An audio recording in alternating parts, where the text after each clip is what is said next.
Hello everyone, welcome to our channel the untitled story. আমরা last year ডিসেম্বরে গিয়েছিলাম পুরী ঘুরতে, ফ্যামিলি ট্রিপ ছিল। আর একটা সন্ধ্যা কাটাতে চলে গিয়েছিলাম পুরী মিত্র ক্যাফে, যেটা রয়েছে মেরিন ড্রাইভ রোডে হোটেল সুপ প্যালেসের গ্রাউন্ড ফ্লোরে।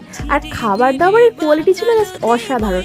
আমার সামনে চলে এসেছে ফিশ কবিরাজ আর ফিশ ফ্রাই, সবটাই ট্রাই করে তোমাদের সাথে শেয়ার করছি। ফিউচারে তোমরা যখন পুরী ঘুরতে যাবে তোমরাও চলে যেতে পারো পুরী মিত্র ক্যাফেতে। সেখানে গিয়ে পরিবারের সকলকে নিয়ে ভীষণ ভালো একটা টাইম স্পেন্ড করতে পারবে। সেখানে কিন্তু ব্রেকফাস্ট, লাঞ্চ, ডিনার সবটাই অ্যাভেলেবেল রয়েছে।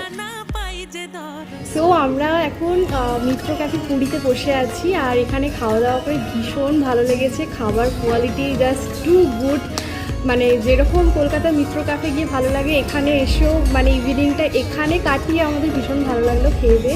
আর তোমরা যখন পুরী ঘুরতে আসছো তোমরাও এখানকার খাবার ট্রাই করে দেখতে পারো, তোমাদেরও ভালো লাগবে। আর আজকে যদি ব্লগটা ভালো লেগে থাকে প্লিজ আমার চ্যানেলটাকে সাবস্ক্রাইব করে রেখো। Bye bye.